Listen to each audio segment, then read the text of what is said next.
This is a Rogue Media Network podcast. Welcome back to What's Up Waco, the podcast that loves to introduce you to the people, the places, and the properties that make Waco an excellent community to live. Hey everybody, welcome back to What's Up Waco with Erica Boisvert, and today I'm joined by Paul Fillmore, owner of Waco Neurotherapy. Hi. Hey Erica, thanks for having me. Thanks for coming in. All right, so first and foremost, I wanted to kind of dig in. This is funny to me because I always tease people about Waco being this big little town and how everybody knows everybody. And then eventually you realize everybody's related.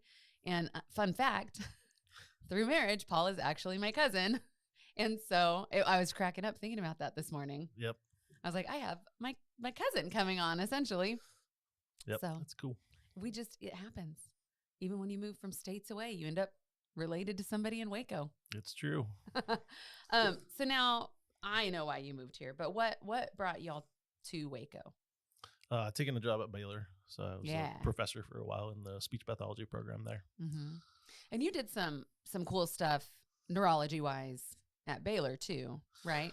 Yeah, so I was focusing on studying stroke recovery and specifically a condition called aphasia, where people will have trouble with language, either speaking or understanding other people after they have a stroke or a traumatic brain injury, and working on ways to help that recovery process. Because sometimes people will recover in a couple days and they're great. Sometimes people never really get back all their function. Yeah. And there's definitely need for better therapies out there. 100%. And quicker response, I think. Would that make a difference? Definitely. Yeah. Okay, so then that was what brought. So then what did you study? Like, is this what you wanted to do? You wanted to like brain, the final frontier, dig into it? Yeah, that's a good question. So I've always been interested in the brain and how it worked, and the way that looked has evolved a lot over the years. I figured, I'm interested in psychology, and so I'll be a counselor. That's obviously what you do as a psychologist. But as I kind of went on in my studies, I'd learn more about research and specifically neuroscience research, and just kind of got hooked on that area. So I studied a lot in grad school and did some work kind of mapping out how the brain processes sounds and different timescales in language. But as I was getting close to graduation, I'm like, yeah, this is really fascinating stuff. I don't know if it's enough to kind of get me up in the morning every day. So I wanted to find kind of a way to apply what I'd learned and the way that I could study the brain to helping people a bit more. And so I went to South Carolina to do some postgraduate work and worked with aphasia and kind of worked in one of the kind of world's foremost labs in studying that condition. And got to do some really cool, impactful research that rather than just kind of looking at numbers all day, I was working with people and having them express how we were changing their lives through the work they were doing. And that was very rewarding and kind of got me hooked on that side of things. And so when I came to Baylor, that was kind of my focus, is staying with that population and thinking about new treatments, ways to advance that there. So you still get to be kind of in the research side, but you also see patient care and like the outcome of research data, putting it to work, testing it, healing. Yeah, exactly. That's cool. And that's kind of the best of all worlds, because I'd say most people working in science don't have the chance to do that. So I definitely count myself lucky to have found that niche. I think it's like working in the emergency department where you just like stabilize somebody and move on. Like you don't get to see the end of their story, or the impact that you had, but you do get to see that. That's cool. Exactly. And now you own your own business where you must really get to see it now. Yeah, and the thing is, like, aphasia is a huge condition, and I knew that there was a lot of impact for working on that one particular thing. Sure. But also, I kind of felt like heart tugs when I was at Baylor, like, yeah, I love this, but also there's so many other things that need help and could be helped by some of the methods I was using in research there. So getting to do that on a daily basis is pretty rewarding as well. And then remind me, and I could be wrong, but were you part of the group that had done kind of some of the research with children with autism and brain function? That was you, right? You were in part of that? Yeah, there's definitely lots of different groups looking at autism in different ways at Baylor, but the study that we were working on was a guy named Brian Garner over in engineering invented a mechanical horse Yeah, that's what that equine. Yeah. simulates some of the benefits that people get from therapeutic horse riding. Mm-hmm. And we were looking at, can we see kind of changes in their brains as they're getting this therapy, and tell kind of how those changes predicted what was going to be more or less effective for That's for so those kids. cool because people talk about equine therapy and the real effect it can have on people. But you guys were digging deeper and saying, okay, well, let's actually, yes, I see the outcome, but let's actually look at the brain and see what's going on there. And is it really changing things? And so were you able to see changes? Yeah, we definitely did see changes. The kind of bummer about that project is it started right when COVID hit. Yeah.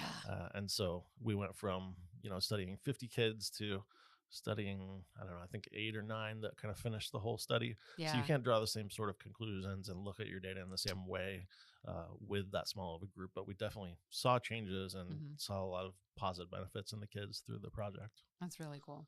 Okay. So then fast forward, because here you are doing Waco Neurotherapy, not neuropathy, neurotherapy. Correct. So it's like brain therapy. Yeah. So what do you specialize in there? Like who's your ideal client? Who are you helping? Or is it very broad? It is very broad. Okay. But there are certain kind of cases that are the best for it.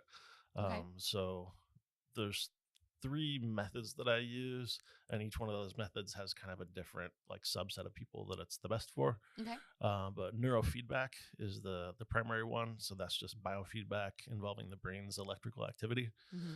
So we look at kind of the brain at rest and look at how things are kind of operating normally or not operating normally. And if there's areas where you're kind of out of the normal range that also agree with some sort of symptoms that you're having, then that's kind of prime targets for treatment there. Okay. So one of the conditions that's shown the biggest kind of like brain markers and kind of success in therapy is ADHD. So this is a great kind of alternative for parents that don't want to put their kids on medication, sure, but know they still need help to kind of succeed in school and do well in life skills and all that. So then would it be more like, would you say it's like retraining the brain, retraining neural pathways, or are you giving them like tools to take in, or both? It's more kind of retraining, and that's the process that's important. So it's kind of like going to the gym. Like you can learn about the way different exercises work, but it's really actually doing the exercises that changes the muscles, and the same way with the different methods that we use. Okay. So yeah, neurofeedback is kind of the biggest method that I use. And like I mentioned, ADHD is a good candidate, but also things like brain injury, depression, anxiety, insomnia has been a big one that's come up since I've been there. Okay. I have one kind of really cool case where I got to work with a lady that after the first couple sessions, she started to go from not sleeping more than 4 or 5 hours a night in a couple years to all of a sudden 7, 8 hours a night consistently. And the changes are not always that quick. It's usually it's more like 5 or 10 sessions before you start to see big changes. Okay. But for her, it was really quick and really dramatic. So stories like that are a lot of fun. Oh my gosh. No, that's amazing. And so for somebody, okay, so ADHD, I'm going to just stick with that because I think insomnia it is too, speaks to a lot of people. But for ADHD, like at what age does that start to be effective? At what age would you be able to do neurofeedback? Yeah, like. Good question. So I'm just thinking like a little 4-year-old will be like, like, I don't know. Can you even say 80? I mean, people have certainly used neurofeedback in kids that young. Really? Okay. The thing is you have to have like a equipment that's going to fit a head that small. Okay. My equipment is better with kind of maybe 7 or 8 and above. Oh, okay. So still like elementary. Yeah, still elementary. We can work with. They just have to be able to sit relatively still and follow directions. So kind of it depends on the kid if they're going to be able to do that at 7 or 8, or if they need to be 9 or 10 or even older. Okay. And then how many sessions a week is there? I'm sure it's not one size fits all because it's going to be based on what their brain is doing and how they're reacting. But what would be your recommendation? Like once a week, twice a week? Yeah, it's pretty standard to recommend going twice a week because that's enough where your brain's kind of getting kind of consistent workout and able to kind of build those muscles that it needs to, but not so much that it exhausts you and you're kind of too tired from it.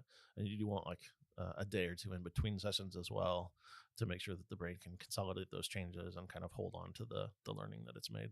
Okay. And does that go like across the board? Would you make that recommendation for somebody trying to treat insomnia as well? Generally, I would say twice a week is pretty good. Okay. But I mean, there's always cases where like if somebody was going to, fly in and do an intensive course of treatment, they would want to do every day. Wow. So I mean, it can look different depending on somebody's situation. But That's pretty cool. So if somebody was like, no, I need to cure this insomnia, like now I need to get more than 4 hours of sleep a night. yeah, They could call you up and be like, hey, Paul, help. yeah, absolutely. And they come in and we can kind of hit it really hard. Mm-hmm. And it might be that like each one of those sessions is not quite as effective as it was going to be if we did it twice a week, Okay. but the kind of cumulative effect would still be getting them where they needed to be. So it's kind of like, it's very much like a workout that work the muscle hard, stretch it, strain it even, let it recover, come back and do it again, let it recover, so that eventually the brain just kind of remembers what it needs to be doing. Yeah, exactly. So is there an end in sight with this type of therapy? Yeah, the end is really from your symptoms. I mean, I would say on average, maybe 20 sessions is a good kind of number to think about, but Okay. it really depends on how hard somebody's struggling with. Like a brain injury is going to take more than that to really kind right. of rebuild those pathways and connections that are, either damaged connections or ones Yeah. that kind of need to be forged from scratch because of like in a stroke where a part of the brain has actually died off and Mm-hmm. isn't able to function at Like all you don't anymore. have that path anymore. Yeah. It's gone. Okay. No, that's really cool. So I think the neat thing about that also is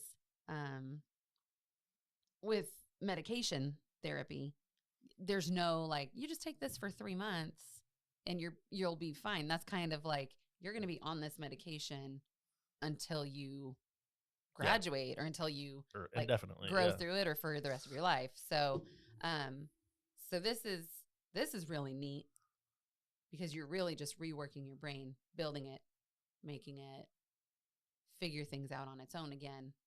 And you're not reliant on medication, and there's an end in sight, like it's finite. Yeah. That's cool. And the cool thing is like one of the things that like we talk about working on in neurofeedback is the core skill of self-regulation. Okay. So it's just the brain's ability to kind of flexibly adapt to new situations and kind of shift and kind of move things around on its own in ways that it was not quite as good at before. Okay. So you'll hear about neurofeedback being used for a ton of different things, and we can use a similar treatment protocol for something like insomnia or brain injury.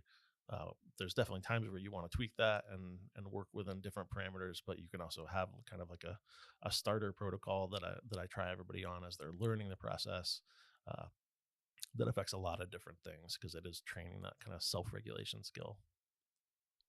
I'm just sitting here. I'm like, I feel like I would be so tired after a session. Like my brain would be like, do people find that? Do you get like tired? Yeah, definitely people do have that response. Sleep is one of the kind of first things that we'll see change a lot of the time. And really that is part of the brain's tired. It needs rest to kind of recover.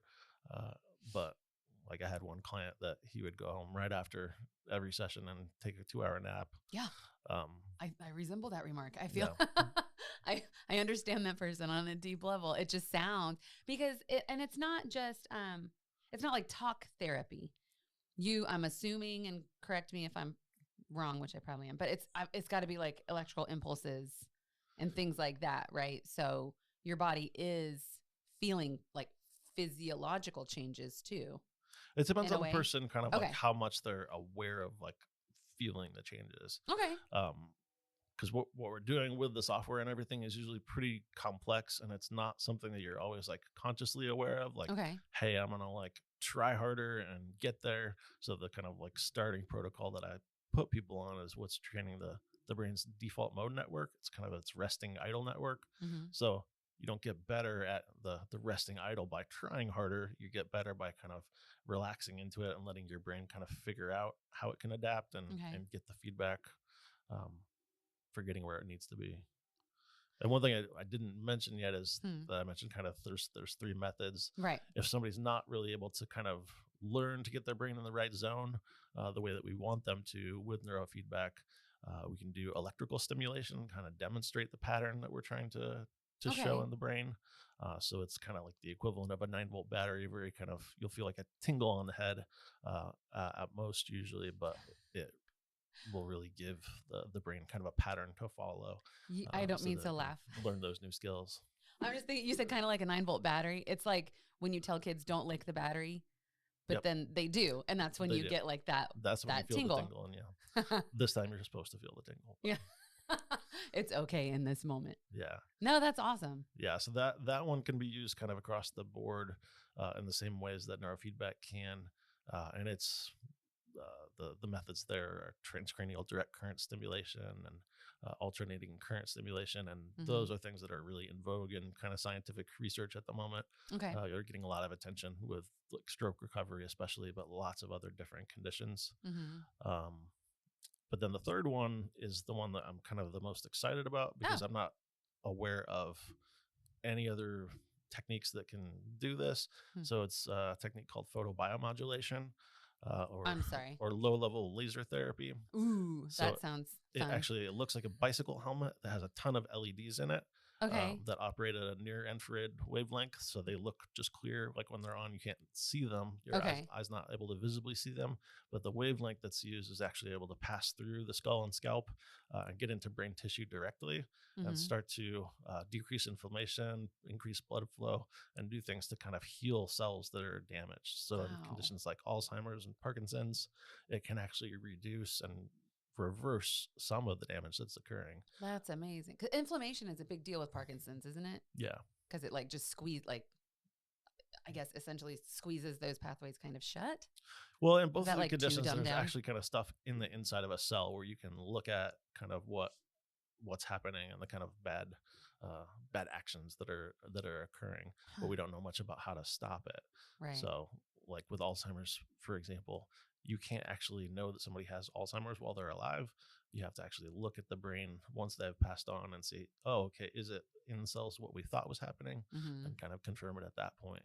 But there's not a lot that you can do in a live human to work inside their cells. No. So the fact that this can get at some of that, I think is really exciting. That's very exciting. Well, Alzheimer's, I have a soft spot for that. And we do the Waco walk here every year. Yeah. But that's really neat. Okay, so how new, I mean, in the world of science, new could be 10 years ago. So how new is that? The photobiomodulation stuff is definitely the newest of the methods that I use, but I'd still say maybe 10, 15 years at least since people started using it heavily in scientific research. So is there enough, does that give you enough time? I mean, it doesn't really give you like 30, 40, 50-year effect, like long term, how does this affect you? But in this short term of 10 years, let's say, what does that look like affecting patients like 10 years after they've started treatment or after they did treatment?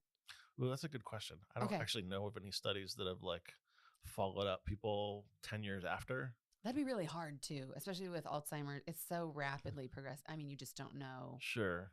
If they're going to be here in 10 years. Yeah. I mean, even without Alzheimer's being a factor, a lot of the time people are just pretty old when they're dealing with that condition. So they may not be around 10 years And later. Parkinson's too, because that's like diagnosed 65, 75 on average, 70 to 80, I think. Definitely. So that's definitely older age. You're definitely up there. So, okay. Gosh, I'd be so curious to know what that looks like. Yeah, I'm going to have to go home and dig into that. Yeah, sorry. Sorry, I have questions. So many questions. I like questions. Good. I'm like, you're ready for this, Paul. You're like, let's go. Talk to me about the brain. Okay, cool. And so ADHD, insomnia, who else can you help? Anxiety, depression, brain yes. injury. There's some complex PTSD. There's a whole bunch of different ones that will get used kind of here and there. You have like a wealth of clients, like potential clients around you in Waco. I'm just thinking like Texas. Hey, Texas loves football and football leads to TBI. So it unfortunately does. Unfortunately. So you've got like football players could come see you. There's definitely a population that, especially boomers, who are starting to experience dementia-like symptoms. Yep. And all that stuff is all like you said, you can't just peek in the brain and see what's going on. They are all diagnosis of exclusion. Like, well, it's definitely not this. It's definitely not this. So we're just going to say it's, for lack of, confirmation diagnosis. Yeah. So, you have all those people, tons of kids. Definitely tons of kids. But I like that you brought up the athlete thing, because there's the brain injury angle of it. Mm-hmm. But then there's also a whole kind of niche for this field of peak performers, of people that are kind of already doing really well, but they want to be at their absolute best. Because we are training this kind of general skill of the brain being able to be most flexible and most adaptable to your situation. Mm-hmm. Anybody can benefit from it, whether it's kind of high level executives or Olympic athletes. There's definitely some cool stories out there of people that are kind of already one of the best at their athletic game, and then use this to kind of get to the very next level. What? How? Like unlocking this level in your I'm blown away, y'all. I hope you are too. So just literally opening it up and just increasing how quickly they're running through their thought process of getting, like, how does that make them better athletes? Help me. Yeah, good question. And it's hard to get into the nitty gritty of it without some visuals and ways that we can kind of look at actual tangible things together. Yeah. But basically, I mentioned that we can kind of look at things that are within normal range and outside of normal range. And it's that same concept that you might be a star athlete, but just not able to kind of get into exactly the right focus zone quite the way you want to be. And it would hone your ability to focus and really get in the zone better. But that could look different for every person as far as what is not quite optimal in their brain and what they need to kind of, top off to get to the very best. Oh, top off. Finish this out a little bit. Yeah. So you're not going to turn into the Flash, but you could be an excellent runner. Yes. You could clear those hurdles faster. I had somebody ask me the other day if I could create supervillains. Why'd they go to villain? I don't know. Could we how about cool, nice people? Yeah. I laughed at that one though. Could you? I cannot create supervillains. But some of the methods have been used to study serial killers and kind of kind of intense cases like that. Ted Bundy. Why does your brain do that? Exactly. Getting at some of those things, but also one of the kind of side angles that I'm working with is the kind of legal side of things. Okay. And so I work with a company called OCAT that's a startup out of San Antonio. Mm-hmm. And the work that they do is after somebody has a traumatic brain injury due to an auto accident or some other sort of personal injury that they're kind of involved in a legal process for, mm-hmm. It's hard to prove that kind of what's going on in the brain and the damage that you see and things that they struggle with are due to the accident. Okay. So what we can do is we can kind of give a bunch of brain metrics about, okay, these are the things that are off in the brain right now, and it's consistent with that sort of an injury, and kind of give some actual scientific credence to the sort of stuff that people are dealing with. And some context of these people with TBIs also exhibit this behavior, that behavior. It's expected, common among. Exactly. Huh. So you can do the same thing with say a mass murderer, mm-hmm. and say okay, this is the way their brain is not working right. And not that we're wanting to, get those people off and not have them answer for their crimes. Right. But also if they're dealing with not quite a full deck and they're making those choices because their brain is not working right, mm-hmm. having that enter into the evidence and be part of the whole story of how you think about the case, I think is important. Oh yeah. I think you're right. Definitely. You still need to. Well, and just because somebody can say my brain was not firing correctly, there's nothing to say that it wouldn't happen again. So they still need to deal with all of that too. Yeah, of course. Unless it sounds like they come work with you and do neurofeedback. Yeah. Retrain that pathway. I don't know of any stories like that, but I imagine there's Make things one. kind of good. Be that guy, Paul. Good idea. I will work on that. So you find the serial killer and I'll get to work. Okay. Wait. I feel like I've got the wrong end of that deal, sir. excuse me, honey, I'll be right back. I just need to go walk around downtown at night, which is super safe, and I love it here. I don't know. That's crazy. I love that somebody asked if you could make super villains. Yeah. Can you just make normal villains? I mean, this is brain chemistry, electricity. This is some stuff.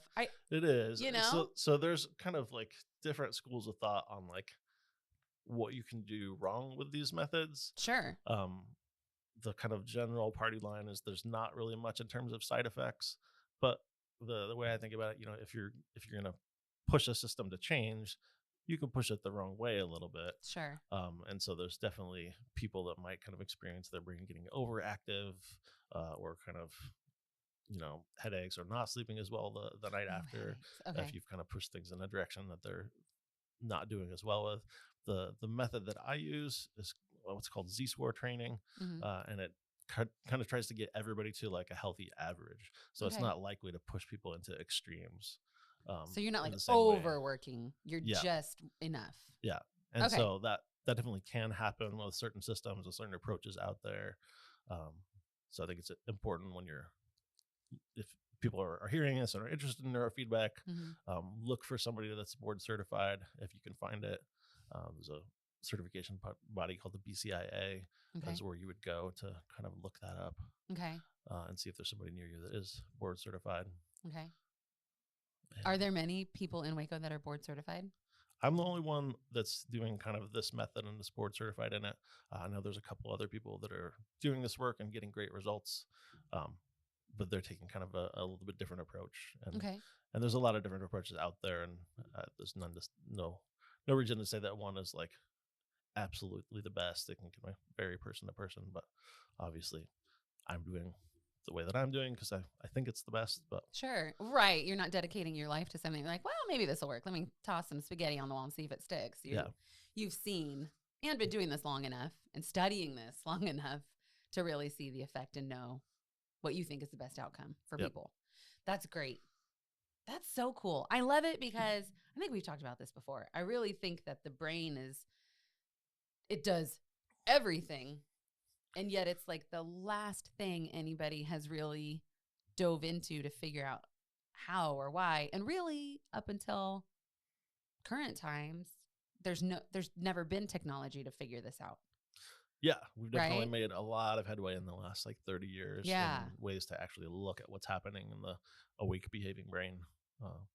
Before then, it was just really after somebody's passed on. Yeah. Look at the area that's damaged and see, you know, how that affected their behavior and things like that. Or the Dr. Frankensteins out there, and you know, they weren't publishing. Nope. No, that's really cool. Okay, so for you, I just want to come back to the people you can help sounds to me like people who would prefer something other than medication. They don't want to just pop a pill. They don't want, and talk therapy is, you know, it's great and it can give you tools throughout the day, but this could even replace that to an extent. I never say don't go to see a therapist. See a therapist. I love therapy. Yeah, I wouldn't phrase it that way. Okay. I would phrase it better in the way that if you're going to talk therapy the same way as like stroke recovery, there's going to be a lot of like individual variability in how effective that is. Okay. So fair. If you're working with a therapist and not quite getting where you want to be, you could also see a neurofeedback therapist that can help tune your brain so that you can get the best response out of therapy. So not one versus the other, exactly. Just working in conjunction to make sure that you are feeling better. Yeah, and that was most of the work I was doing at Baylor, was trying to figure out how to help those people that are doing speech therapy and not getting the response they want out of it. You know, how can we bring their brain up to speed so they can get those results and get better in the ways that they want to? Yeah, because that's very frustrating for stroke recovery. Yeah, it's you can't even, because it's like what, Broca's area, like it's just like no longer functioning. You cannot put those words together. You can't figure out. That would be so frustrating. Yeah, it's a very, very, very difficult condition to deal with for sure. Yeah, and so then to have another, like, kind of unlocking like maybe if you do this, it'll unlock that path and people can get there. No, that's awesome. Okay, so a better way to say it would be working together, which is great. I'm just thinking of teenagers who struggle with anxiety and depression and really going in to see therapists, even like dedicated trauma therapists who are very good at their job. If a teenager doesn't want to talk to you, Yeah. they're not saying a word. They will Yeah. sit there for 55 minutes staring at the clock. Yep. So this is also excellent for that. And maybe it would open them up to then also talking through some things. Yeah. And that's one thing we didn't talk about at all yet is the way the feedback looks Okay. in this process can look a lot of different ways. So the kind of old school method that I prefer is you see a little like green dot on the screen on a little cartoon head, and the dot is growing bigger and staying on the screen when you're doing the right thing. And you're also hearing a series of beeps that continue. So that's very like direct feedback. You're okay, I know exactly from these sounds and these visuals, my brain is in the right zone. A lot of people get kind of bored with that. Okay. Especially smaller children. So you can kind of flip it and you can have them like watch their favorite show. Okay. And the show's sound will die out and the screen will go black when their brain's not doing the right thing. And then when they get back in the zone, they get to watch their show and be happy about that. So that's the kind of reward there. There's also like video games you can play just with your brain activity, that were same sort of thing. You're getting more points and your car's going faster and things like that when your brain's doing the right thing. I think my brain just went into like sci-fi. So because when you said just through brain activity, so no controller? Nope. What? Yeah. That's what? So just by thinking about it, you can play this video game. Yeah. Shut up. Yeah, there's a whole field of science called brain-computer interfaces that this is kind of like on the edge of, where you're actually able to kind of control external things just with brain activity. And I mean, people are using this to be able to use the same signals that I'm using to control a robotic arm or things like that. Yeah. Oh, prosthetics. Oh gosh, yes. Yeah. Okay, I have seen that. So that's amazing. It is definitely sci-fi land, though. It is all kinds of cool stuff. But like in real life, and right here in Waco, right here in Waco. Where is your office, sir? It is over by the Wooded Acres HEB. It is. It's behind the McDonald's. Yep. Like on that side. Very cool. So nearby. And then if somebody does feel like, yes, I would like my child to do neurofeedback as opposed to taking Ritalin or whatever. I don't even know what's prescribed anymore. But as opposed to popping a pill, how do they get in touch with you? What's the best way? So you can email me at info@waconeurotherapy.com. Okay. You can give me a call at 254-203-5099. Okay. Or you can check out my website at www.waconeurotherapy.com and send me a message on the contact page there. Okay. Very cool. And how long does it take to onboard a new patient? Do you call them patients? Are they patients, clients? Okay. Either one is fine. How long does it take to do you have a consultation where you talk them through maybe this isn't the best for you or here's what I think would be useful? Absolutely. So first consultation is free where I can kind of talk through things with a person and make sure that it's a reasonable fit. If somebody decides they're interested, they want to pursue things, I'll have them come in and we'll talk a lot more about their story and the sort of things that they're struggling with. Okay. And if they're kind of all in ready to start, we can start the testing right away and kind of do that. It takes about kind of a week or so to process that data, be ready for them to start treatment. But you could schedule and come in tomorrow and start treatment next week. So. Wow. Okay. So that's pretty quick. That's pretty quick. Yeah. So I would imagine that you might get inundated like at the beginning of school. Right. I don't know. Maybe not. Hey, edit that out for me, pretty please. Cause that didn't make a whole heck of a lot of sense. Cause I don't know where to take it. Just ignore us. I appreciate you. I just lost my train of thought. Give me a minute. See, everybody comes in and they're like, I don't know if I can do this. No, it's me. I am the problem. You were talking about time scales of when people would get going. Well, I know but I was like, well, I just want to make sure that the right people call you and reach out and connect with you. So, okay. So then people who are looking to find another way to deal with insomnia, ADHD, anxiety, depression. Is there anything else you want to focus on? Brain injury, concussion. One thing that's a big one that's come up recently, post-COVID, is long COVID. Really? A lot of people will have brain fog and just not feel like they're kind of themselves after having kind of a really hard case of COVID. Sure. And so the light helmet that I use can be really helpful for that, as well as neurofeedback. Okay. So it's just a plethora. So you just are surrounded by your ideal client. You could help so many people. And the athlete who's already excellent and at the top of their game, get them to the next level. Yep. That's very fun. And people, if you're listening, clearly Paul is very chill, but I can't even tell you, like, he's very, very relaxed, very easy to get along with. And I'm not just saying that because we're family. So I know sometimes people are overwhelmed by, you know, when you talk to somebody who's literally a neuroscientist, the assumption is it's going to be very, like, I don't know. Yeah. What's your stereotype? Like robotic and not personable. Well, that's not you. No, and so, that's not. Yeah, no. I had another therapist that I was talking to the other day. She's like, I'm kind of intimidated because you're a neuroscientist. And I'm like, please don't worry about Right. that. I am not judging anybody or anything like that. We all have things to learn from each other and expertise in certain areas, and we're all valuable and worth listening to. I mean, to be fair, you are incredibly intelligent. There is that, Paul. I mean, thank you. Lean into that because not everybody could succeed in this field. But also, I think, ironically, your brain is just built for this, to understand it resonates with you and it intrigues you. Yeah, and I really enjoy taking kind of more complex things and putting them in simpler language so that it makes sense to everyone. So. And it does. And I knew, because at first I was like, well, do I need to tell him to like dumb it down for me? And then I was like, nah, you know how to talk to people. So don't be overwhelmed by the neuroscientist aspect of this. Paul is super approachable, as you can tell, hopefully through this whole podcast. It's really cool and interesting work that you do. I don't talk to you about it like hardly, maybe twice in the past 7 years, but it's super interesting to me. Brain injury, Alzheimer's, Parkinson's, now stroke, you know, it's all super interesting. And the fact that this exists, I hope you're listening. I hope you're hearing this. I hope you're sharing this with your friends who, you know, have kids who ADHD or who got in that car accident and hit their head and now they've got the TBI to deal with. I hope that people listening know there is somebody here in town, in Waco. They don't have to go to Dallas. They don't have to go to Austin. You're right here. Yeah. And one thing with Waco being a smaller town is a lot of the good therapists in town have really long waiting lists. Mm-hmm. I don't have the waiting list yet because I'm just kind of starting out in this. Sure. So I could see you a lot sooner than other therapists might be able to. No, that's very cool. And I think another part, like, have you noticed, because you said you were talking to a therapist the other, like, do you notice that, do y'all cooperate? Are you all very cooperative? And is there a space for you guys to learn with each other? Like, I just feel like Waco, everybody knows everybody. So yeah, it's that's something I'm working on right now. I would awesome. love to kind of like,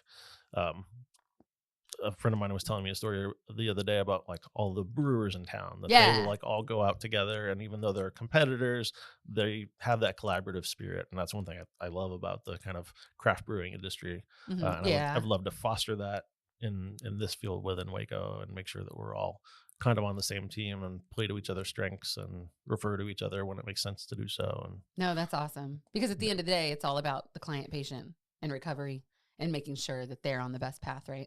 Yep. Well, good. And with you, neurotherapy, not neuropathy, they can be on that. And just one last thing I want to touch on, just in case people are curious, it's not painful.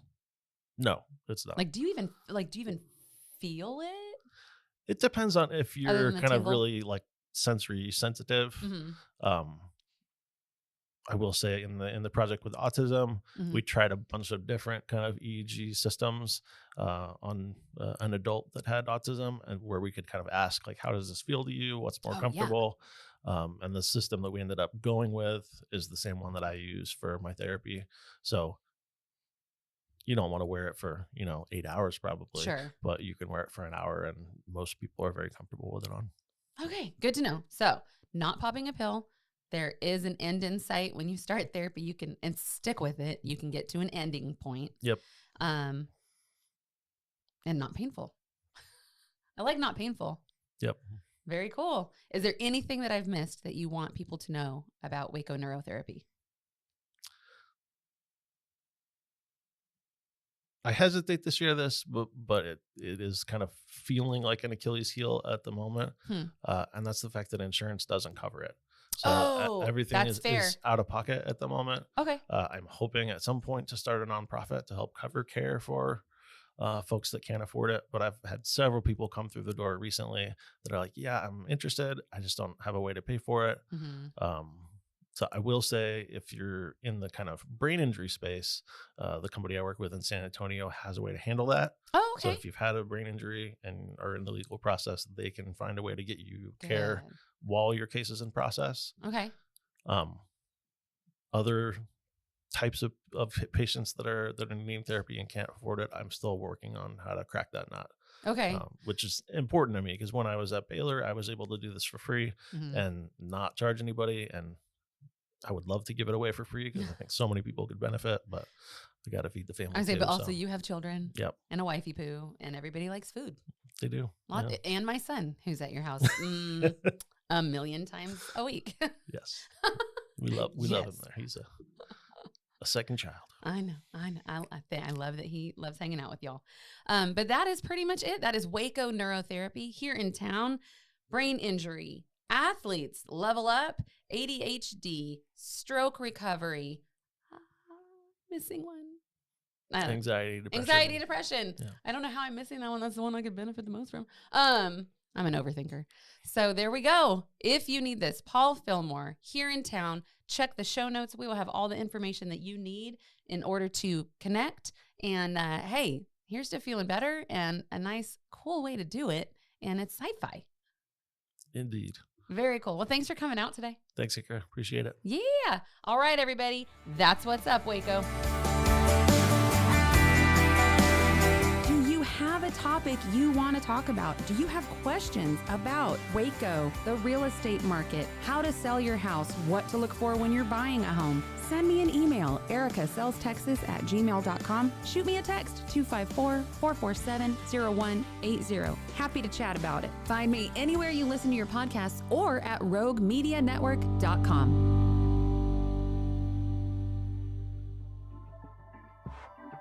This has been a Rogue Media Network production.